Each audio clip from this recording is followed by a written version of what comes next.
আমাৰ দেহৰহে মতা মাইকী আছে, আত্মাৰ মতা মাইকী নাই। দুপৰীয়া পাৰিব, গধূলি নোৱাৰে, ৰাতিপুৱা পাৰিব, দুপৰীয়া নোৱাৰে, ল'ৰাই পাৰিব, ছোৱালীয়ে নোৱাৰে, বোৱাৰীয়ে পাৰিব, শাহুৱে নোৱাৰে, এনেকুৱা কোনো নিয়ম বান্ধি দিয়া নাই। শংকৰদেৱ যদিও অসম মাতৃৰ বুকুতেই আৱিৰ্ভাৱ হৈছিলে, তেওঁ কেৱল অসমৰ মানুহ, সংঘৰ মানুহ, অনাসংঘৰ মানুহ, বামুণীয়া মানুহ, সত্ৰৰ মানুহ, সমাজৰ মানুহৰ কাৰণে কোৱা নাই। তেওঁ অৰাম প্ৰভু ভগৱন্ত ভকতৰ নৱনিধি হৰিক স্মৰণে আৰম্ভৰ হৌক সিদ্ধি। এতিয়া ভগৱন্ত ভকতৰ নৱনিধি, নৱৰত্নস্বৰূপ। ভগৱন্তই নিজতকৈও ভকতক ভাল পায়, মনত ৰাখিব কথাটো।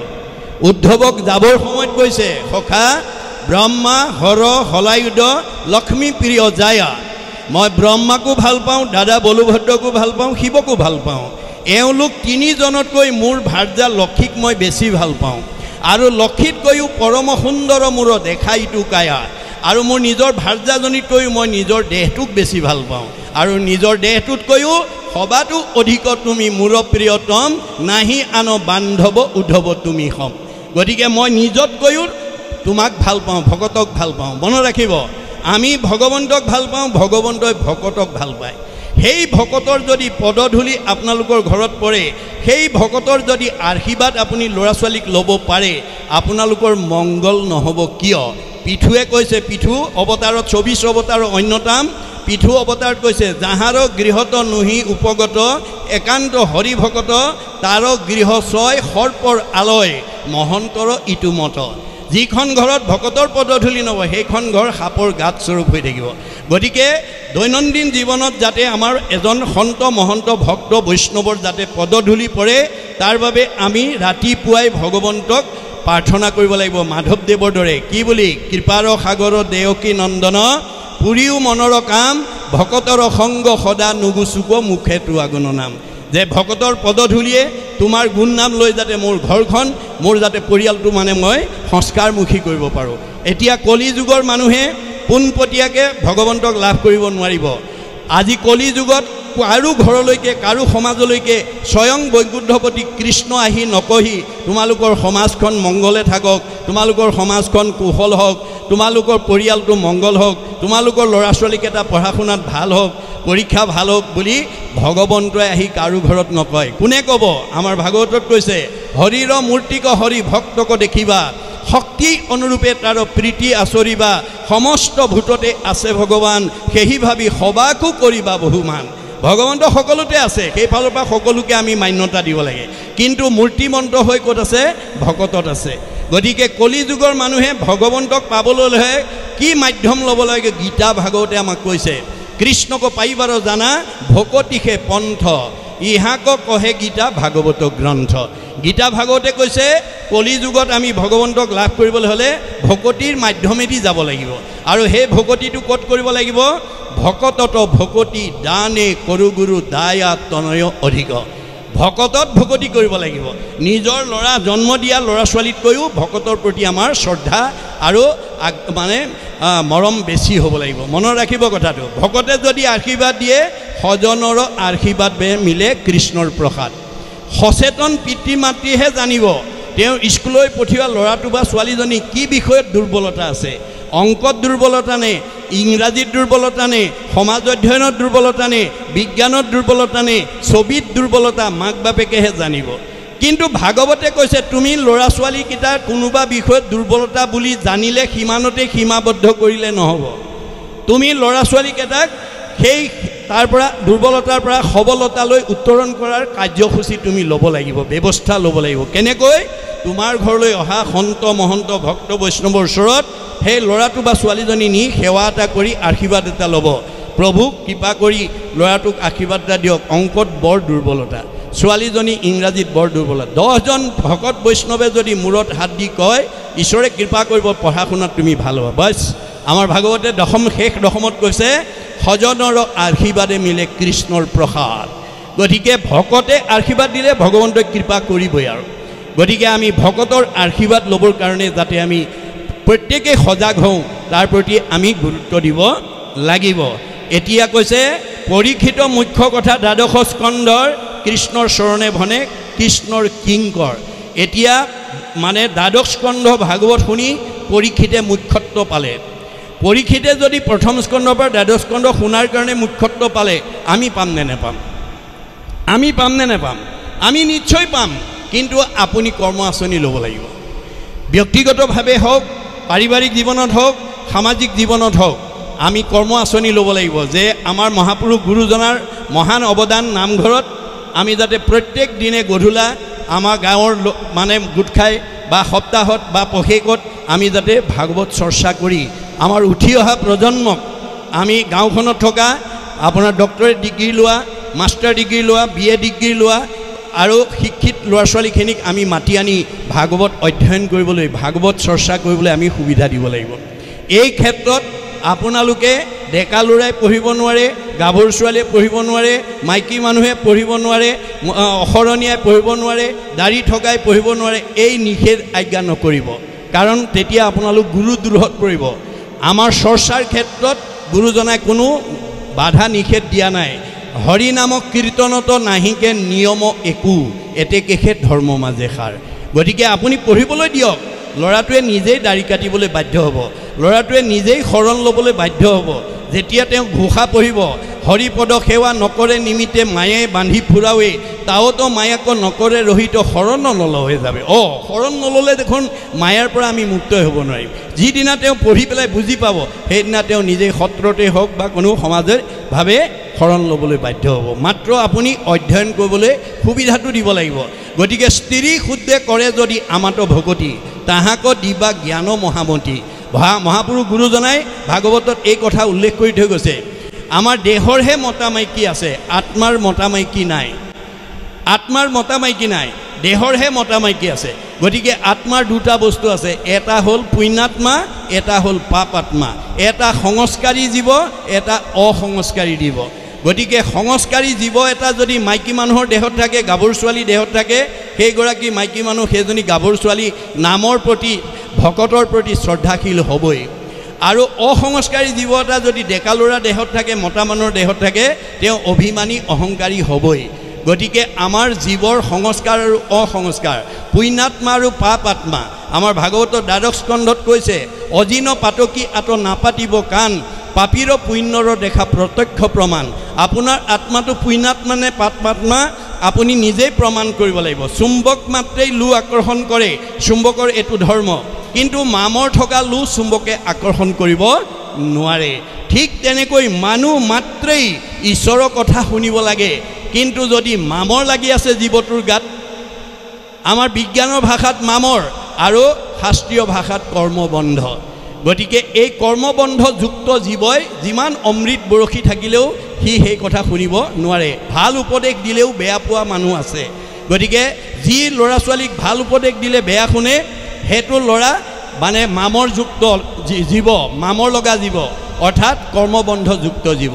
তাকো আমি মুকলি কৰিব পাৰিম কেনেকৈ? উদ্ধৱক কৈছে, উদ্ধৱতক কৃষ্ণে কহন্ত পাছে, কৰ্মবন্ধ এৰাইবে প্ৰবন্ধ যাৰো আছে। আজিৰ দৰে সমাজলৈ আহি যদি ঈশ্বৰৰ কথা শুনে, মনশুদ্ধি আদি কৰি যতেক আচয়, সৎসংগ সবাৰো মূল জানিবা নিশ্চয়। আমাৰ মনৰ পবিত্ৰতাটো সাধুৰ সংগৰ বাদে আনে আনিব নোৱাৰে। আমাৰ প্ৰত্যেকৰ মনতে কলিমল আৰু মায়ামল লগাই থৈছোঁ বুলি কপিলে মাকক কৈছে, মা তোমাৰ মনৰ এপিঠিত কলিমল আৰু এপিঠিত মায়ামলে আচ্ছন্ন কৰি ৰাখিছে, আচ্ছাদন কৰি ৰাখিছে। আকাশত ডাৱৰ থকালৈকে যেনেকৈ আমি সূৰ্যটোক দেখা নাপাওঁ, আমাৰ মনৰ যেতিয়ালৈকে কলিমল আৰু মায়ামলে আমাক আচ্ছাদন কৰি ৰাখিব, তেতিয়ালৈকে আমি নামঘৰলৈ আহিব নোৱাৰোঁ, ভকতৰ সংগলৈ আহিব নোৱাৰোঁ, ঈশ্বৰৰ কথা শুনিব নোৱাৰোঁ। গতিকে এই মায়ামল কলিমলৰ কথা আমি সদায় কৈছোঁ, কিন্তু তাৰ লক্ষণকেইটা আমি বহুতে আলোচনা কৰা নাই বা বুজি নাপাওঁ। আমাৰ শাস্ত্ৰত কলিমল মায়ামলৰ সৃষ্টিৰ সম্পৰ্কে কৈছে যে কলি ব্ৰহ্মাৰ দেহৰ পৰা উৎপত্তি হৈছে। ব্ৰহ্মাৰ তনুৰ পৰা কলি উপজিলা, পৰম দাৰুণ বেশ বিৰিঞ্চি দেখিলা, কোন কৰ্ম কৰোঁ প্ৰভু কৰিও আদেশ, দিওঁ ৰাজপদত যো পাওঁ উপদেশ। কলি মানে ব্ৰহ্মাৰ দেহৰ পৰা উৎপত্তি হৈয়ে বাপেকক দাবী কৰিছে, দেউতা জন্ম দিলেই নহ'ব, মোক ভোগৰ সামগ্ৰী গোটাই দিয়া।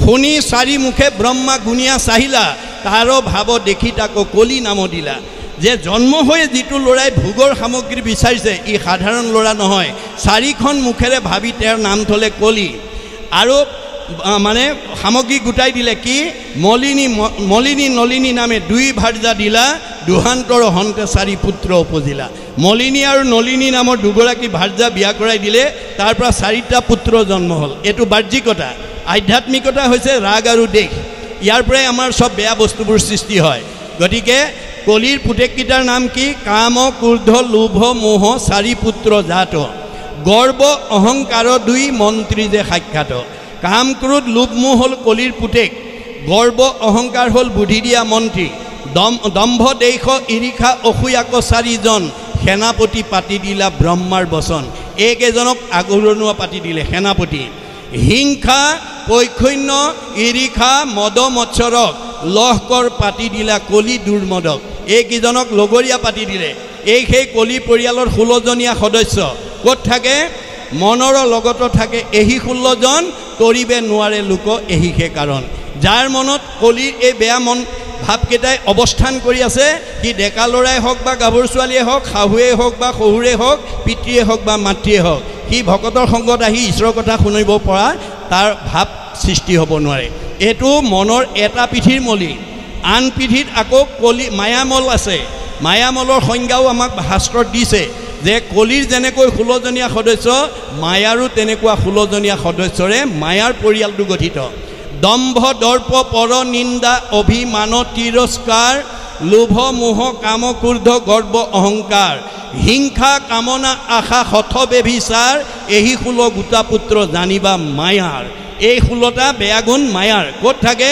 মনৰ লগত থাকে এহি 16জন তৰিবে নোৱাৰে লোক এহি সেই কাৰণ যাৰ মনৰ এপিঠিত কলিৰ মল আৰু আনটো পিঠিত মায়ামলে যাৰ মনটো আসন্ন কৰি ৰাখিছে সি কেতিয়াও সৎ চিন্তা সৎ কৰ্ম সৎ ঠাইলৈ আহিব নোৱাৰিব তাৰো উপায় গুৰুজনে দিছে কপিল প্ৰভুৱে দিছে যে মা মনশুদ্ধি আদি কৰি যতেক আশ্ৰয় সৎসংগ সবাৰো মূল জানিবা নিশ্চয় তোমাৰ মনৰ সেই সকলো মলিৰ পৰা তুমি মুক্ত হ'ব পাৰিবা কিন্তু সাধুৰ সংগলৈ তুমি যাব লাগিব জীৱৰ দুৰ্ভেদ্য পাশ সংগক হয় কিন্তু দুৰ্জনৰ সং তেজি বেলাগৈ মা তুমি যদি জীৱনত ভাল মানুহ হ'ব খুজিছা বেয়া মানুহৰ সংগ ত্যাগ কৰিব লাগিব সেই সংগ নিতে যদি কৰয় সাধুত মুখ্যৰ দুৱাৰ দেৱে হুৱয় মুকুট এই সংগটো যদি আজিৰ দৰে আমি দৈনন্দিন এক ক্ষণ মনত ৰাখিব এক ক্ষণ আমাৰ দাৰ্শনিক পণ্ডিতে সময় নিৰ্ধাৰণ কৰিছে 4 মিনিট আমি 24 ঘণ্টাৰ ভিতৰত 4 মিনিট সময় যদি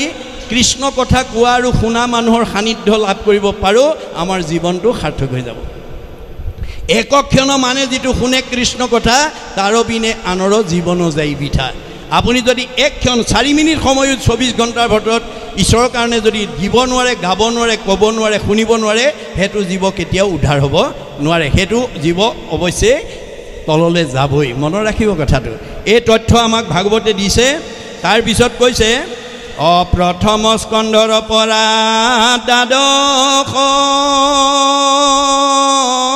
পৰ্যন্তে অকহিলা ৰাজাত যত মুনীন্দ্ৰ মহন্তে শুকদেৱে প্ৰথম স্কন্ধৰ পৰা দ্বাদশ স্কন্ধ ভাগৱত পৰীক্ষিতক শুনালে এ ৰাম সংক্ষেপ কৰিয়া উদ্ধাৰিয়া তাৰ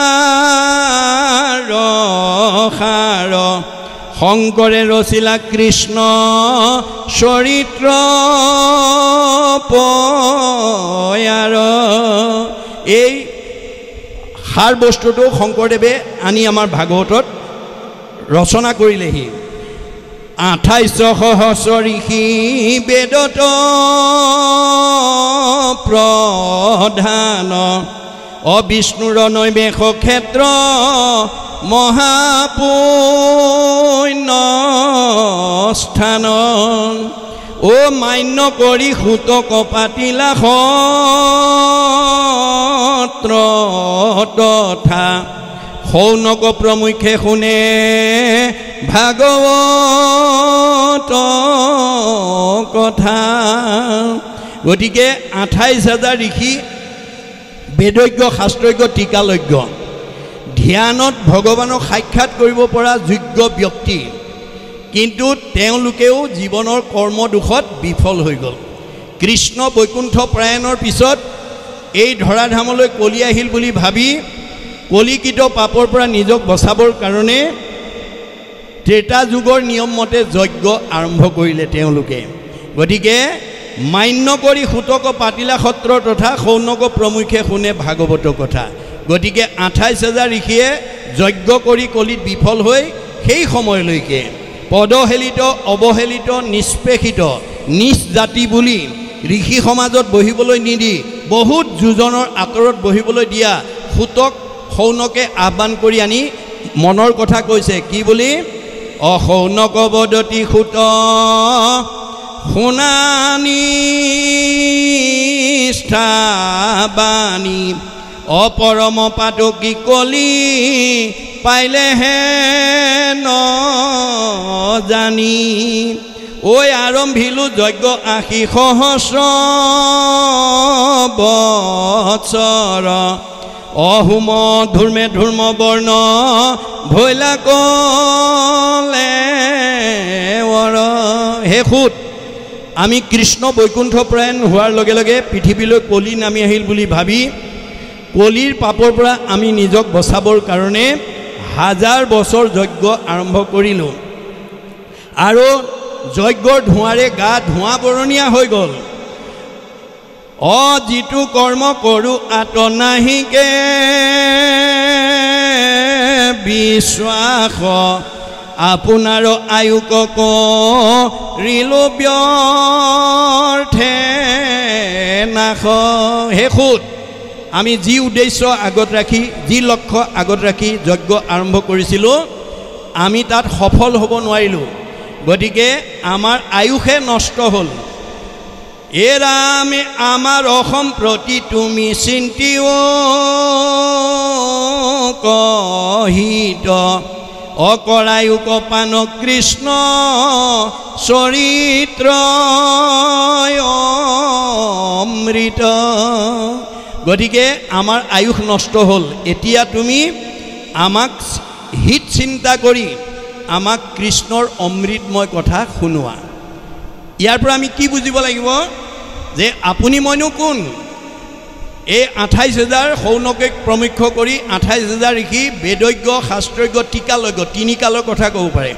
ধ্যানত ভগৱানক সাক্ষাৎ কৰিব পৰা যোগ্য ব্যক্তি, তৎসত্ত্বেও তেওঁলোকে কলি যুগত যজ্ঞ কৰি বিফল হ'ল।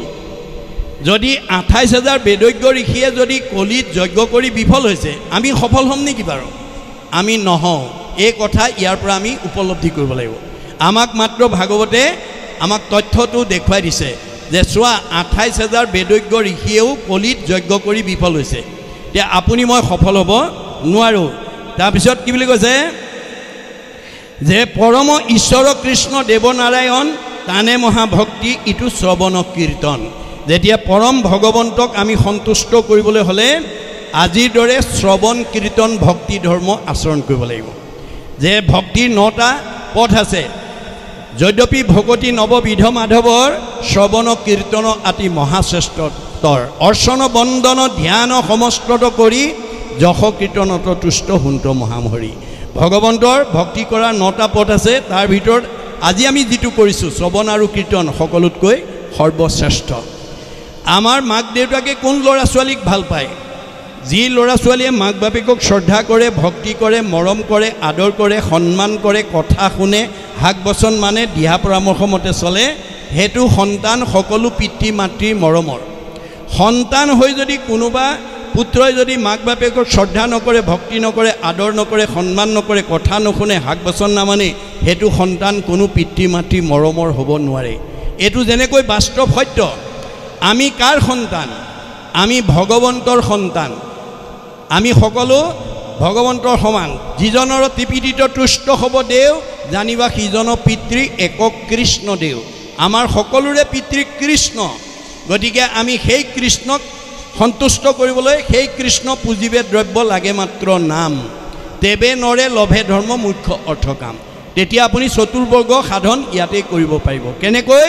শ্ৰৱণ কীৰ্তনে আৰু বৈকুণ্ঠক যায় ধৰ্ম অৰ্থ কাম মুখ্য সবেই আতপায় চব ইয়াতে আছে গতিকে ২৮,০০০ ঋষিয়ে কলিত যজ্ঞ কৰি বিফল হ'ল আমি কেতিয়াও সফল হ'ব নোৱাৰোঁ এই কথা আমি উপলব্ধি কৰি কলিত আমাৰ নামেহে আমাক তৰাব কিয় আন ধৰ্মবিলাক কৃষ্ণ বৈকুণ্ঠপ্ৰায়ণ হোৱাৰ লগে লগে কৃষ্ণৰ লগত গুচি গ'ল বুলি ভাগৱতত উল্লেখ কৰিছে আন ধৰ্ম কৃষ্ণৰ লগতে গুচি গৈলা এক স্থান হুয়া হৰি নাম মাত্ৰ ৰৈলা কলি যুগৰ মানুহ তৰিবৰ কাৰণে অকল নামহে থৈ গৈছে এতেকেহে নামতো সমস্ত পুণ্য পায় জানিয়া যতনে ফুৰা হৰি গুণ গায় নামে তপ নামে জপ নামে যোগ ধ্যান নামে দান নামে পুণ্য কোটি তীৰ্থ স্নান নামে ধন জন বন্ধু নামে পিতা মাতা নামে নিজ সুহৃদ নামেহে গতি দাতা ইহ পৰ লোকে নাম বিনে গতি নাই চাৰিও বেদৰ ইহে মুখ্য অভিপ্ৰায় চাৰিখন বেদে নামৰ সিদ্ধান্ত দিছে ব্ৰহ্মাই চাৰিখন বেদক আনি তিনিবাৰ প্ৰমাণ কৰি জগতৰ লোকলৈ আদৰ্শ এৰি থৈ গৈছে চাৰিও বেদক ব্ৰহ্মাই আনি বিচাৰিলা ৩-১২ প্ৰমাণী এহি মানে মাত্ৰ কৰিলা সাৰ হৰি কীৰ্তনেহে তৰে সংসাৰ গতিকে কলিৰ মানুহে হৰি কীৰ্তনৰ বাদে আৰু তৰণৰ উপায় নাই যিটো ২৮,০০০ ঋষিয়ে স্বীকাৰ কৰিলে যে এতিয়া আমাক তুমি সম্প্ৰতি তুমি সি চিন্তি উপমহাহিত কৰাই উপপান কৃষ্ণ চৰিত্ৰ অমৃত গতিকে কলিকালৰ মানুহে ভগৱন্তৰ নাম ল'লে আগৰ ৩টা যুগত যাগ যজ্ঞ পূজা কৰা ফল সহজতে পায় বুলি কৈছে যৎ ফলং সৰ্বতীৰ্থেষু সৰ্বযজ্ঞেষু কীৰ্তিতম তৎ ফলম কৌটি গুণম পুণ্যম ৰাম নাম এব লভ্যতে গতিকে আগৰ কেইটা যুগত তপ জপ যাগ যজ্ঞ হোমব্ৰত কৰি যিটো ফল পাইছিলে কলি যুগৰ মানুহে যদি এবাৰ ৰাম বুলি ক'ব পাৰে ৰাম ইতি ৰাম ইতি ৰাম ইতি বদন্তি যে সৰ্বদা তেইসাং ভক্তি স মুক্তি স ভৱিষ্যতি ন সংশয় বেদে সিদ্ধান্ত দিছে তুমি ৰাম বুলি ক'বলৈ অভ্যাস কৰা ৰাম বুলি ক'লে তোমাৰ ভক্তি আৰু মুক্তি দুইটাই তুমি সাধন কৰিব পাৰিবা সহজ সাৰ্বজনীন ধৰ্ম দিছে মহাপুৰুষ শংকৰদেৱে আনবিলাক বৰ জটিল বৰ্ণাশ্ৰমৰ ধৰ্ম যত যাৰ যেন বিধি আছে তাৰেহে কেৱলে অধিকাৰ হৰি নাম কীৰ্তনত নাহিকে নিয়ম একো এতেকেহে ধৰ্ম মাজে সাৰ দুপৰীয়া পাৰিব গধূলি নোৱাৰে ৰাতিপুৱা পাৰিব দুপৰীয়া নোৱাৰে লৰাই পাৰিব ছোৱালীয়ে নেমাৰে বোৱাৰীয়ে পাৰিব শাহুৱে নোৱাৰে এনেকুৱা কোনো নিয়ম বান্ধি দিয়া নাই ৰাতিপুৱা গধূলি খাওঁতে শুওঁতে উঠোঁতে লৰোঁতে বহোঁতে সকলো সময়তে আমি ভগৱন্তৰ নাম ল'ব পাৰোঁ গতিকে সকলো সময়তে আমি ভগৱন্তৰ নাম লৈ এই মায়াময় সংসাৰৰ পৰা আমি উদ্ধাৰ হ'ব পাৰোঁ ইমান সহজ উপায় আমাক দিছে আৰু যিটো কথা ২৮,০০০ ঋষিয়ে আমালৈ আদৰ্শ দিছে যে আমি বেদজ্ঞ শাস্ত্ৰজ্ঞ ঋষি সমস্তয়ো কলিত যজ্ঞ কৰি বিফল হ'লোঁ গতিকে এতিয়া সুতক আহ্বান জনাইছে যে তুমি আমাক হিত চিন্তা কৰি কৃষ্ণ কথা শুনোৱা পৰম ঈশ্বৰ কৃষ্ণ দেৱনাৰায়ণ তানে মহাভক্তি ইটো শ্ৰৱণ কীৰ্তন ভগৱন্তত শ্ৰৱণ কীৰ্তন নকৰিলে আৰু আমাৰ গত্যন্তৰ নাই ইহাক নাজানি আন কৰ্ম কৰি মৰো অকয়ো কৃষ্ণ কথা সুত যেন মতে তৰো এই কথা নাজানি ২৮,০০০ ঋষিয়ে স্বীকাৰ কৰিছে যে কলিত যে আচলতে নাম ভগৱন্তই থৈ গৈছে এই কথা নাজানি আন কৰ্ম কৰি আমাৰ জীৱনটো বিফলে নিলোঁ কাৰণ ভগৱন্ত যুগে যুগে অৱতাৰ হৈ আছে আৰু হৈ থাকিব কিয় অৱতাৰ হয় यदा यदा हि धर्मस्य ग्लानि भवति भारत अद्भुत स्थानम धर्मस्य तदात्मानं सृजमहं परित्राणाय साधूनां विनाशाय दुष्कृतं धर्म संस्थापनार्थाय सम्भवामि युगे जुगे जुगे जुगे হৈ আছে হৈ থাকিব প্ৰভু ভগৱন্ত প্ৰধানকৈ 4টা ৰূপত পৃথিৱীলৈ আহে কেনেকৈ আহে অপপ্ৰঞ্চে প্ৰপঞ্চে অৱতৰণং অৱতাৰ মানে বৈকুণ্ঠৰ পৰা এই মায়াময় সংসাৰলৈ নামি অহা অৱস্থাটোকে অৱতাৰবাদ বুলি কয় ভগৱন্ত প্ৰধানকৈ 4টা ৰূপত আহে কেতিয়াবা পূৰ্ণ অৱতাৰ কেতিয়াবা অংশ অৱতাৰ কেতিয়াবা কলা অৱতাৰ কেতিয়াবা বিভূতি অৱতাৰ যেতিয়া তেওঁ 100 ভাগৰ 100 মহিমাযুক্ত হৈ আহে তাক কয় পূৰ্ণ অৱতাৰ যেতিয়া 4 ভাগৰ 1 অংশ মহিমাযুক্ত হৈ আহে তাক কয় অংশ অৱতাৰ যেতিয়া 16 ভাগৰ 1 অংশ মহিমাযুক্ত হৈ আহে তাক কয় কলা অৱতাৰ, আৰু যেতিয়া 100 ভাগৰ 1 অংশ মহিমাযুক্ত হৈ আহে তাক কয় বিভূতি অৱতাৰ। এতিয়া এই ধৰাধামত কোনটো অৱতাৰ লৈ তেওঁ অপপ্ৰঞ্চৰ পৰা প্ৰপঞ্চলৈ আহিব সেইটো ধৰাধামৰ অৱস্থাৰ ওপৰত নিৰ্ভৰ কৰে। গতিকে তেওঁ যুগে যুগে অৱতাৰ হৈ যুগ ধৰ্ম দেখুৱাই থৈ গৈছে। সত্য যুগত হৰি অৱতাৰ হৈ জগতৰ লোকক কৈছে, হেৰা জীৱশ্ৰেষ্ঠ মানুহ, তোমালোকে এই মায়াময় সংসাৰখনৰ পৰা উদ্ধাৰ হ'বলৈ হ'লে তোমালোকে সকলোৱে ঈশ্বৰক ধ্যান কৰিব লাগিব। সেইকাৰণে সত্য যুগৰ সব মানুহে ধ্যান কৰিছিল। ত্ৰেতা যুগত ৰাম অৱতাৰ হৈ জগতৰ জীৱশ্ৰেষ্ঠ মানুহসকলে, হেৰা জীৱশ্ৰেষ্ঠ মানুহ, তোমালোকে এই মায়াময় সংসাৰৰ পৰা উদ্ধাৰ হ'বলৈ হ'লে ভগৱানৰ চৰণত যজ্ঞ কৰিব লাগিব। সেইকাৰণে ত্ৰেতা যুগৰ সব মানুহে যজ্ঞ কৰিছিল। আৰু দ্বাপৰ যুগত পূৰ্ণ অৱতাৰ কৃষ্ণ অৱতাৰ হৈ কৈছিল, তোমালোকে ঈশ্বৰক পূজা কৰিলেহে তোমালোকে এই মায়াময় সংসাৰৰ পৰা উদ্ধাৰ কৰিব পাৰিবা। সেইকাৰণে দ্বাপৰ যুগৰ সকলো মানুহে পূজা কৰিছিল। সেই একেজন ভগৱন্তই ত্ৰিভুৱন বন্দন দৈৱকী নন্দন জুহৰি মাৰল কংস জগজন তাৰণ দেৱ নাৰায়ণ শংকৰ তাকেৰি অংশ। কৃষ্ণই শংকৰ ৰূপে আহি জগতৰ জীৱশ্ৰেষ্ঠ মানুহক ক'লেহি যে তোমালোকে কলি যুগত নাম ল'লেহে উদ্ধাৰ পাৰিব। শংকৰদেৱ যদিও অসম মাতৃৰ বুকুতে আৱিৰ্ভাৱ হৈছিলে, তেওঁ কেৱল অসমৰ মানুহ, সংঘৰ মানুহ, অনাসংঘৰ মানুহ, বামুণীয়া মানুহ, সত্ৰৰ মানুহ, সমাজৰ মানুহৰ কাৰণে কোৱা নাই। তেওঁ ভাগৱতৰ মাজেদি আহ্বান জনাইছে জীৱশ্ৰেষ্ঠ মানুহক উদ্দেশ্যি। উবা নৰলোক হৰি ভজিউক ধৰা ইটো উপদেশ, এৰা আলো জালো জীৱা কটকাল জৰা ভৈল পৰৱেশ।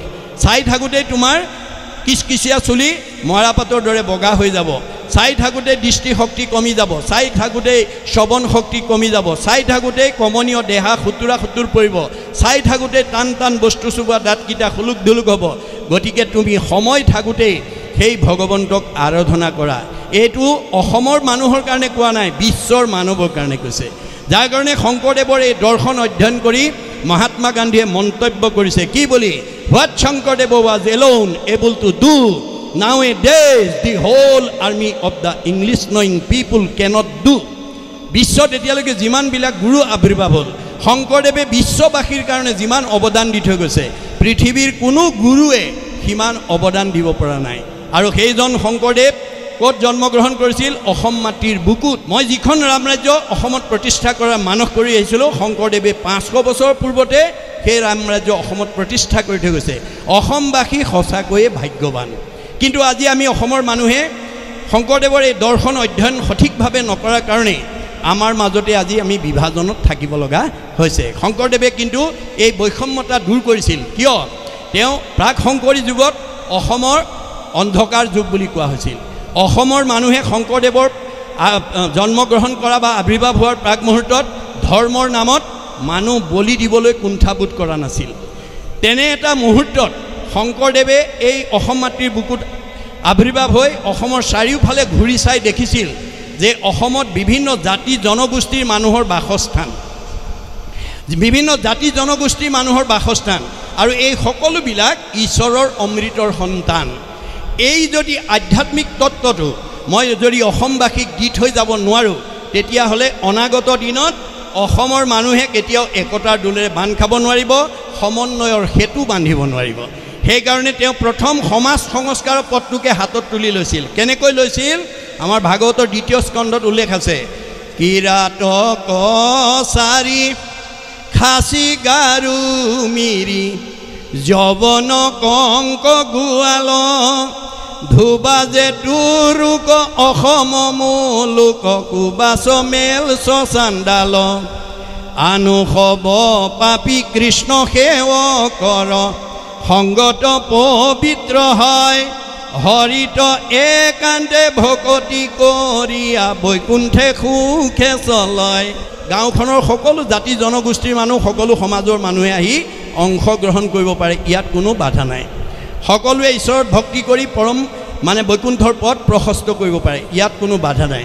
সেইকাৰণে আমাক এই সত্যটো তেওঁ চিনাকি কৰি দিবৰ কাৰণে সকলো জাতি জনগোষ্ঠীৰ পৰা ভকতক তেওঁ সংস্কাৰ কৰি লৈ আহিছিল। কেনেকৈ সংস্কাৰ কৰিছিল? ভগৱন্তৰ 1000টা নামৰ পৰা এটা এটা নাম দি সংস্কাৰ কৰি আনিছিল আৰু আমাক চিনাকি কৰি দিছিল। কি বুলি? হেৰা জীৱশ্ৰেষ্ঠ মানুহ, এয়া মই নগাৰ ভকত আনিছোঁ দেই। তোমালোকে আজিৰ পৰা এওঁক নগা বুলি ঘৃণা নকৰিবা। এওঁ ঈশ্বৰৰ অমৃতৰ সন্তান। এওঁক তোমালোকে আজিৰ পৰা নৰোত্তম আতৈ বুলিবা। এয়া মই গাৰুৰ ভকত আনিছোঁ। এওঁক আজিৰ পৰা তোমালোকে গোবিন্দ আতৈ বুলিবা। এয়া মই যৱনৰ ভকত আনিছোঁ। এওঁক আজিৰ পৰা তোমালোকে জয় হৰি আতৈ বুলিবা। এয়া মই কাৰ্বিৰ ভকত আনিছোঁ। এওঁক আজিৰ পৰা তোমালোকে ভোলাই আতৈ বুলিবা। এয়া মই জয়ন্তীয়াৰ ভকত আনিছোঁ। এওঁক আজিৰ পৰা তোমালোকে মাধৱ আতৈ বুলিবা। এয়া মই হীৰাৰ ভকত আনিছোঁ। এওঁক আজিৰ পৰা তোমালোকে মথুৰা দাস আতৈ বুলিবা। এয়া মই আহোমৰ ভকত আনিছোঁ। এওঁক আজিৰ পৰা তোমালোকে নৰহৰি আতৈ বুলিবা। এয়া মই কছাৰীৰ ভকত আনিছোঁ। এওঁক আজিৰ পৰা তোমালোকে বলাই ৰমাই বুলিবা। এয়া মই মিচিঙৰ ভকত আনিছোঁ। এওঁক আজিৰ পৰা তোমালোকে পৰমানন্দ আতৈ বুলিবা। এয়া মই দেউৰীৰ ভকত আনিছোঁ। এওঁক আজিৰ পৰা তোমালোকে বৈকুণ্ঠ আতৈ বুলিবা। এয়া মই কৈবৰ্তৰ ভকত আনিছোঁ। এওঁক আজিৰ পৰা তোমালোকে পূৰ্ণানন্দ আতৈ বুলিবা। এয়া মই বনিয়াৰ ভকত আনিছোঁ। এওঁক আজিৰ পৰা তোমালোকে হৰিদাস আতৈ বুলিবা। এয়া মই কোচৰ ভকত আনিছোঁ। এওঁক আজিৰ পৰা তোমালোকে মুৰাৰী আতৈ বুলিবা। এয়া মই কলিতাৰ ভকত আনিছোঁ। এওঁক আজিৰ পৰা তোমালোকে গোপাল আতৈ বুলিবা। এয়া মই ভুটিয়াৰ ভকত আনিছোঁ। এওঁক আজিৰ পৰা তোমালোকে দামোদৰ আতৈ বুলিবা। এয়া মই নাপিতৰ ভকত আনিছোঁ। এওঁক তোমালোকে আজিৰ পৰা নাৰায়ণ ঠাকুৰতা বুলিবা। এয়া মই তিৱাৰ ভকত আনিছোঁ। এওঁক আজিৰ পৰা তোমালোকে সুদাম আতৈ বুলিবা। এয়া মই কায়স্থৰ ভকত আনিছোঁ। এওঁক আজিৰ পৰা তোমালোকে সতাই আতৈ বুলিবা। এয়া মই মুছলমানৰ ভকত আনিছোঁ। এওঁক আজিৰ পৰা তোমালোকে শ্যাম কাই আতৈ বুলিবা। মনত ৰাখিব, আমাৰ ভগৱানৰ নাম দি আনিছে শ্যাম কাই আতৈ, তাৰ পৰা অপভ্ৰংশ হৈ চান দখাই হৈছে। এয়া মই ব্ৰাহ্মণৰ ভকত আনিছোঁ। অনন্ত কন্দৰী সাৰ্বভৌম ভট্টাচাৰ্য বুলিবা। এই ধৰণে সকলো জাতি জনগোষ্ঠীৰ পৰা ভকতক সংস্কাৰ কৰি আনি বৰ্ণ বৈষম্য এটা জাতি প্ৰতিষ্ঠা কৰি শংকৰদেৱে ঘোষণা কৰি থৈ গৈছিল। কি বুলি? অহৰিক ভজয় যিটো তাকে বোলে জাতি, কৃষ্ণত বিমুখ যিটো সেহিহে অজাতি। আপুনি যি জনগোষ্ঠীতেই জন্মগ্ৰহণ নকৰক, ঈশ্বৰক ভজিলে জাতি আৰু ঈশ্বৰক নভজিলে অজাতি। চৈতন্যপন্থীয়েও কৈছে শুচিও মুচি হয় যদি মুচিও শুচি হয় যদি হৰিক ভজে, আৰু শুচিও মুচি হয় যদি হৰিক তেজে। গতিকে এই তথ্য ভিত্তিত আমি যাতে আমাৰ সমাজখন গঢ়ি তুলিব পাৰোঁ তাৰ প্ৰতি আমি গুৰুত্ব দিব লাগিব। গতিকে আমি যদি কেনেবাকৈ সমাজৰ জনা শুনা মানুহ হৈ আমি শাস্ত্ৰ ভাগৱতৰ বিচাৰ নকৰাকৈ আমি যদি সমাজখনক পৰিচালিত কৰিবলৈ যাওঁ, আপোনাৰ মোৰ অৱস্থাও ব্যাসৰ দৰেই হ'ব।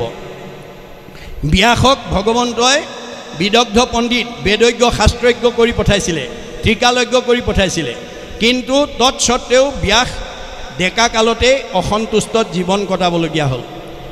দিনেক পূৰ্বতে পৰা সৰস্বত ঋষি বদৰিকাশ্ৰমত আচন্ত ব্যাস বসী। কেনেকৈ আছে? উগুল থুগুল মন নাহি সুখ শান্তি, নপান্ত উপায় একো মনে গুণি গান্থি। তেওঁ মনলৈ কিয় দুখ বেদনা আহিছে নামি তেওঁ ভাবি চিন্তি উত্তৰ বিচাৰি পোৱা নাই। অধু মুখে আছে বসী হুয়া নিশ বদ, সেইবেলা তৈত্যাসী মিলিল নাৰদ। ভগৱন্তই পঠাই দিছে, যোৱা মোৰ ভকত বিপদত পৰিছে, তুমি আঙুলিয়াই থৈ আহা ক'ত ভুল হৈছে। আহি গ'ল প্ৰতিনিধি, হাতে বিনা যন্ত মুখে ৰাম নাম, হৃদয়ত কৃষ্ণ মূৰ্তি স্ফূৰ্তি অবিশ্ৰাম। নাৰায়ণ নাৰায়ণ আহি গ'ল। নাৰদৰ ফূৰ্তি মূৰ্তি দেখি সচকিত হৈ ব্যাসে পাদ্য অৰ্ঘ্য আচমনি কৰি আনি তেওঁক আসনত বহুৱাই উদ্দেশ্য ব্যাখ্যা কৰিছে। পাদ্য অৰ্ঘ্য মনত ৰাখিব, বেদৰ প্ৰথম স্কন্ধ ভাগৱততে এই কথা উল্লেখ কৰিছে। পাদ্য অৰ্ঘ্য, পাদ্য মানে ভৰি ধোৱা পানী, অৰ্ঘ্য মানে মুখ ধোৱা পানী। আমি ভকতক ভৰি ধোৱা পানীয়ে মুখ ধুবলৈ দিব নালাগে। বেদৰ মতে মুখ ধোৱা পানীৰ পাত্ৰ এটা বেলেগকৈ ৰাখিব লাগে। নজনাৰ কাৰণে আমাৰ বহুতে ভৰি ধোৱা পানীয়ে মুখ ধুবলৈ দি আছে। এইটো আমি সংস্কাৰ কৰিব লাগিব। ভাগৱত শুনি আমি সংস্কাৰ কৰিব লাগিব। আৰু উদ্দেশ্য ব্যাখ্যা সোধাৰ লগে লগে নাৰদে কৈছে, তুমি মই উদ্দেশ্য ব্যাখ্যা কোৱাৰ আগতে তুমি কোৱা, তোমাক ভগৱন্তই বিদগ্ধ পণ্ডিত, বেদজ্ঞ শাস্ত্ৰজ্ঞ টিকালজ্ঞ, ধ্যানত তুমি ভগৱানক সাক্ষাৎ কৰা যোগ্য ব্যক্তি কৰি পঠাইছিল, তৎসত্ত্বেও তুমি এনেকৈ মন মাৰি কিয় থাকিব লগা হৈছে, সেই কথাটো মোক আগতে কোৱা। তেতিয়া ব্যাসে নাৰদক ক'লে, হে দেৱৰ্ষি, মই নিজেই নাজানো মোৰ ক'ত ভুল লাগি গ'ল, তুমি অৱতাৰী পুৰুষ হিচাপে মোক আঙুলিয়াই দিয়া। এইখিনিত ব্যাসে আমালৈ কি শিক্ষা দিছে? দাস্যত্ব ভাৱ। 24 অৱতাৰৰ ভিতৰত ব্যাসো অন্যতম অৱতাৰ, কিন্তু প্ৰাধান্য নাৰদক দিছে। গতিকে তেতিয়া নাৰদে ক'বলৈ বাধ্য হৈছে, নাৰদ বদতি শুনা মহামুনি ব্যাস, তুমি সে কৰিলা সবে জগতকে নাশ। তুমি জগতক বিপথে পৰিচালিত কৰিলা, নিৰন্তৰে পশুৰ লোৱাইলা তুমি প্ৰাণ, নাহি মন্দ কৰ্ম আৰু ইহাৰ সমান। তুমি নিৰন্তৰে প্ৰত্যেক দিনে পশু বলি দি ধৰ্ম আচৰণ কৰিবলৈ শিক্ষা দিলা, ইয়াতকৈ আৰু বেয়া কাম নাই। গৰিহিত কৰ্মকো কহিলা ধৰ্ম বুলি, তোমাৰো বচনে লোক নাখিল সমূলি। বেয়া কামো তুমি ভাল বুলি ক'লা, আৰু সমাজৰ লোকে তুমি বিদগ্ধ পণ্ডিত কাৰণে তোমাৰ মতটো মানি ল'লে। আকস্মিকে লোকক শিকাইলা হিংসা ধৰ্ম, নুবুজিলা তুমিও বেদৰ তত্ত্ব মৰ্ম। গতিকে তুমি হিংসা ধৰ্ম শিকাই দিলা, তুমি বেদৰ তত্ত্ব মৰ্ম বুজি নাপালা। 4 বেদ 14 শাস্ত্ৰ 18 পুৰাণ বিভাগী ৰচনা কৰি জগতৰ লোকলৈ বিলাই দি তুমি পাণ্ডিত্য প্ৰকাশ কৰিলা সঁচা, কিন্তু বেদৰ তত্ত্ব বুজি নাপালা। বেদে কি কৈছিল? যত দেখা ভূত প্ৰাণী সবাহাকে বিষ্ণু মানি, হিংসা এৰি কৰা উপকাৰ। যে মই চবতে আছোঁ দেই, পাৰিলে কাৰোবাক উপকাৰ কৰিবা, কাকো হিংসা নকৰিবা। তুমি কিন্তু হিংসা ধৰ্ম শিকাই দিলা, ফলত কি হ'ল? সিজিল তোমাৰ ঋষি পৰম অন্যায়, নাহি সুস্থ চিত্তত বসেহি অভিপ্ৰায়। এই যে ভুল পাঠে সমাজখনক পৰিচালিত কৰিলা, তাৰ কাৰণে তোমাৰ পাপ সিদ্ধ হ'ল, আৰু সেইকাৰণে তুমি এনেকৈ অসন্তুষ্টত জীৱন নিৰ্বাহ কৰিব লগা হৈছে। ব্যাসৰ দৰে বিদগ্ধ পণ্ডিতে যদি ভুল কৰাৰ কাৰণে তেনেকুৱা অৱস্থাৰ সন্মুখীন হৈছে, আমাৰ যোৰহতীয়া গাঁৱত ভগৱানে কাৰোবাক আটাইতকৈ বিদ্যাৱন্ত, কাৰোবাক আটাইতকৈ ধনৱন্ত, কাৰোবাক আটাইতকৈ সম্পদশালী, কাৰোবাক আটাইতকৈ জ্ঞানী, কাৰোবাক আটাইতকৈ বুদ্ধিমন্ত কৰি পঠাইছে। কি কাৰণে পঠিয়াইছে? হেৰা, তোমাক মানে যোৰহতীয়া গাঁৱৰ আটাইতকৈ বেছি গুণৰ অধিকাৰী কৰি পঠিয়াইছোঁ দেই। তোমাক ধনৱন্ত, তোমাক বিদ্যাৱন্ত, তোমাক সম্পদশালী, তোমাক বুদ্ধিমন্ত, তোমাক জ্ঞানী কৰি দিছোঁ। কিয়? এই মই দিয়া প্ৰতিভাটো মোৰ কামত ব্যৱহাৰ কৰিবলৈ শিকিবা। মই মানে তৃণমূল এটা আত্মা, মই মানে পৰিয়াল, মই মানে সমাজ, মই মানে অনুষ্ঠান, মই মানে প্ৰতিষ্ঠান, মই মানে দল, মই মানে সংগঠন, মই মানে জড়জগত, মই মানে জীৱ জগত, মই মানে নিখিল জগত।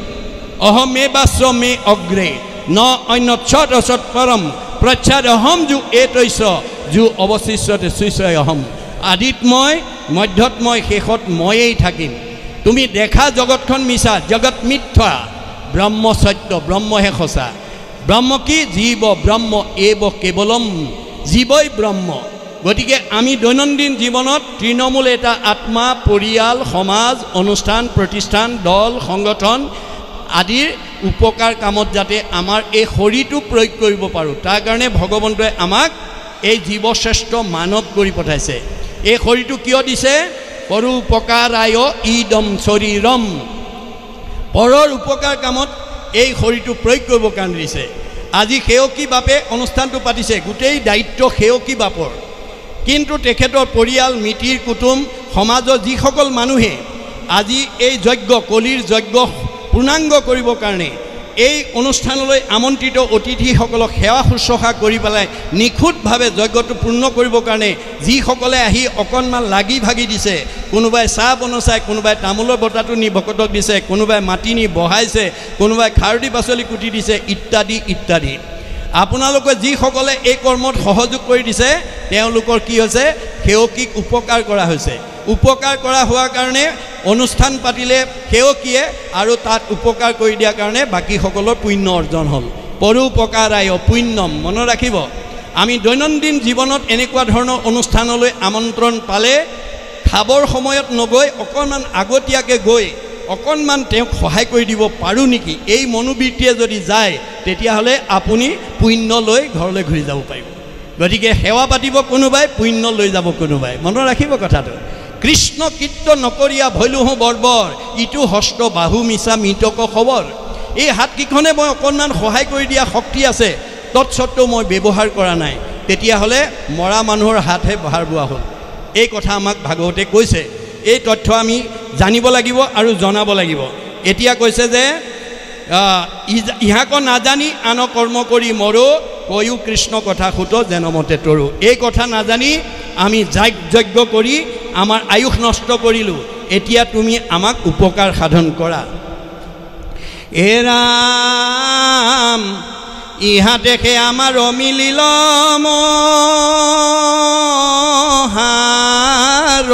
যুগ ও তুমি হেন ভকতক ভাগ্যে পাইলো সংগ ও যত স্বর্গ সুখ জিত সিটো মুখ্য সুখ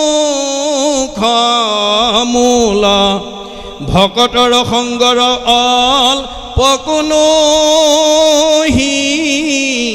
তুল শৌনকৰ দৰে বিদগ্ধ পণ্ডিতে আমালৈ কি আদৰ্শ দিছে তেওঁ কৈছে যে ইহাতেকে আমাৰো মিলিল মহাভাগ যে মোৰ এটা মহাভাগ্য আজি ভগৱানে মোক দিছে যে তুমি হেন ভকতক ভাগ্যে পাইলো লাগ আজি আমি ইয়াত অংশগ্ৰহণ কৰা প্ৰত্যেকেই এই অনুভৱটো কৰিব লাগিব যে আমাৰ পৰম পুণ্য আছিল যাৰ কাৰণে আজি এই জুৰহতীয়া নামঘৰত ভকতৰ সংগত বহি স্বাদত অমৃতময় পৰম আনন্দ ৰস পান কৰি জন্ম জন্মান্তৰ কাৰণে পুণ্য সঞ্চয় কৰা সুবিধা লাভ কৰিছে মনত ৰাখিব এই ভাগৱত শাস্ত্ৰ বৈকুণ্ঠৰ স্বাদত অমৃতময় পৰম আনন্দ ৰস পূৰ্বতে আছিলা বৈকুণ্ঠত আজি আমি জুৰহতীয়া নামঘৰত বহি শুনিছোঁ কৃষ্ণৰ কৃপাত পাছে অৰ্ধেক বয়স গইলে পাইলা ব্ৰহ্মা পদ্ম কলপত আধা বয়স যাওঁতে পদ্মকল্পত ব্ৰহ্মাই শ্ৰীনাৰায়ণৰ মুখেদি এই ভাগৱত 4 শ্লোকত পাইছিল